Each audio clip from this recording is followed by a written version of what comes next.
Hello, मी स्मिता. स्वागत आहे आपल्या आणखीन एका मिनी ब्लॉगमध्ये. आज संडे आहे आणि संडे म्हटलं की आमच्या आजोबाला मटणाची आठवण होते. पण आज तुळशीची लग्न असल्यामुळे मटणाचा काही भेद नाही. मग म्हणाला, मम्मा आज मटण नाही तर ॲटलिस्ट पनीर तर कर. तर आज जेवणामध्ये पनीर आहे. आता 11:30 वाजून गेले आणि माझा स्वयंपाक काहीच झालेला नाही.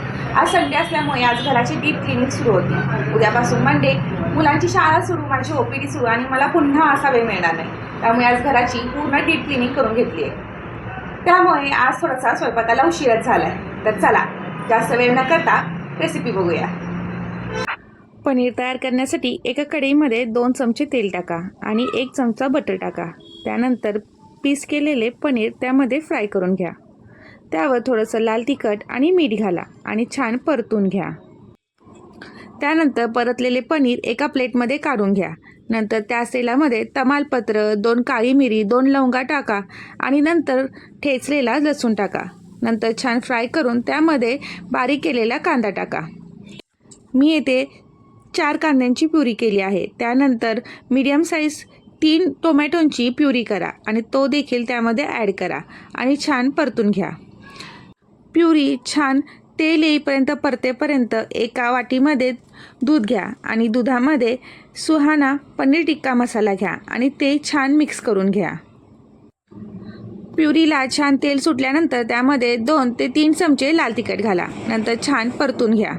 त्यानंतर दुधामध्ये तयार केलेला पनीर टिक्का मसाला तो त्या प्युरीमध्ये घाला आणि तो देखील छान परतून घ्या. मसाला छान तेल सुटेपर्यंत परतून घ्या. त्यानंतर त्यामध्ये गरम केलेलं थोडं पाणी ॲड करा. त्यानंतर त्यामध्ये चवीनुसार मीठ ॲड करा आणि गार्निशिंगसाठी कोथिंबीर ॲड करा. जर तुमच्याकडे कसुरी मेथी असेल तर ती देखील ॲड करा. टेस्ट छान येईल. त्यानंतर 1-2 चमचे साखर घाला.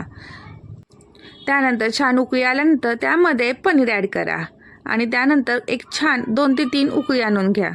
झाले तयार पनीर. त्यानंतर जिरा राईस करण्यासाठी एका कुकरमध्ये 2 ते 3 चमचे तेल टाका. त्यात 2 ते 3 चमचे जिरे टाका.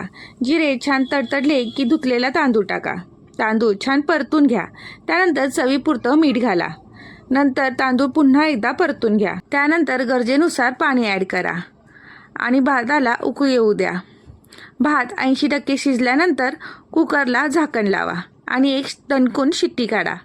झाला आपला जिरा राईस तयार. तर आपलं पनीर तयार झाले. तर ताटामध्ये छान पनीर, जिरा राईस, चपाती आणि कांदा. बेत कसा वाटला या जेवायला.